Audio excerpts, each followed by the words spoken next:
திருமாவளவனா இருக்கட்டும், வேற எந்த சாதி தலைவராக இருக்கட்டும், அரசியல் தலைவராக ஆராசா பேசுனது மாதிரி விசிகாவானது ஒரு சாதி கட்சியா இல்ல அனைவருக்குமான கட்சியா அப்படிங்கிறது விவாத பொருளுக்கு உட்பட்டது. இது இப்ப சமீபத்தில் 2026ஆம் ஆண்டு ஆராசா பேசுனதுலதான் வந்து பிரச்சனையான்னு கேட்டீங்கன்னா இல்ல, காலாகாலமா நடந்துட்டு இருக்கு. 2004 அந்த காலகட்டத்திலேயே திருமாவளவன் அவர்களே இதுக்கு ஒரு ஸ்டேட்மெண்டே வந்து கொடுத்திருக்காரு.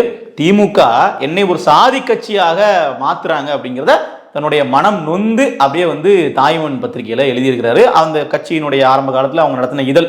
ஸோ அதில் வந்து பார்த்தீங்கன்னா முக்கியமான விஷயம் இந்த இடத்துல தான் வந்து நாம் தமிழர் கட்சி இன்னைக்கு எடுத்துருக்கிற ஸ்டாண்டு வந்து எந்த அளவுக்கு வந்து ரொம்ப ஒரு பாசிட்டிவான மேனரில் வளர்ந்துட்டு இருக்கு அப்படின்றதுக்கு ஒரு உதாரணமாக எடுத்துக்கலாம். அந்த கட்டுரையில் நம்ம பார்த்தோம் அப்படின்னா, கலைஞர் என்னை வந்து ஒரு சாதிக்குள்ள ஒடுக்க பார்க்கிறாரு, என்னை ஒரு சாதி தலைவராக கட்டமைக்க பார்க்கிறாரு, விசிகாவை சாதி கட்சின்னு சொல்றாரு அப்படின்னு திருமாவளவன் குற்றம் சாட்டுறாரு. எதற்காக அப்படி சொல்றாருன்னு ஒரு கேள்வி இருக்குல்ல, அதை நம்ம கேட்டோம்னா, நான் தமிழர்னு பேசுறேன், இப்படி நான் பேசுறதுனால அவர்களுடைய இருப்புக்கு ஒரு சிக்கல் இருக்கு, அதனால வந்து என்னை ஒரு சாதி கட்சியா மாத்தி அவர்களுடைய இருப்பை வந்து உறுதி செய்து கொள்கிறார்கள் அப்படிங்கிற மாதிரி குற்றச்சாட்டு வைக்கிறார்.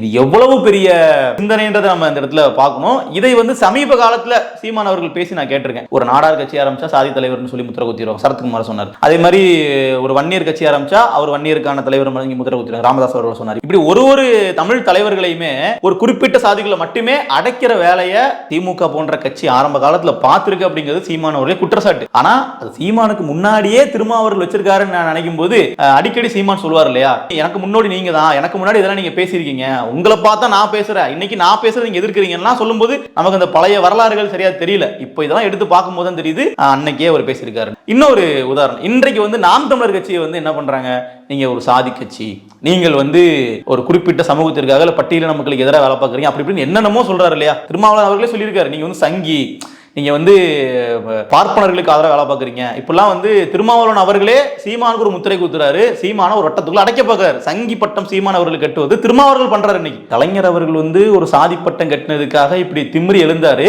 காரணம் என்ன சொன்னார்னா, தமிழர்னு பேசுறதுனாலயே எனக்கு வந்து சாதி பட்டம் கொடுக்குறாங்கன்னு சொல்லி அன்னைக்கு பேசினவர் தான் இன்றைக்கு வந்து சீமான் அவர்களே வந்து சங்கி அப்படின்னு சொல்லி ஒரு முத்திரை குத்துறாரு. காரணம், சீமான் அவர்கள் தமிழர்னு பேசுறாரு. எனக்கு இந்த கட்டுரையை படிக்கும்போது இந்த ஒப்பீடு தான் ஞாபகத்துக்கு வருது. உண்மையாகவே வந்து பாத்தீங்கன்னா இங்க தமிழ்நாட்டில் நீங்க வந்து தமிழர்னு பேசுனீங்கன்னா அந்த அரசியல் யாருக்கெல்லாம் ஒரு பிரச்சனையை ஏற்படுத்துதோ, இந்த அரசியல் பேசினா நம்ம அரசியல் வந்து காற்றில் கரைந்து விடும், நம்ம காணாம போயிடும் அப்படிங்கிற அந்த கிரைசிஸ் வந்து யாருக்கெல்லாம் வருதோ அவர்கள் எல்லாருமே வந்து பார்த்தீங்கன்னா அவதூறை வந்து கையில் எடுக்கிறாங்க. அதில் ஒன்று தான் வந்து முத்திரை குத்துறது. நீ சங்கின்னு முத்திரை குத்தினாலும் சரி, நீங்கள் வந்து ஒரு குறிப்பிட்ட சமூகத்திற்கு அரசியல் பண்ணுறீங்கன்னு முத்திரை குத்தினாலும் சரி, அது எல்லாத்துக்குமே காரணம் அதுவாக தான் இருக்குது.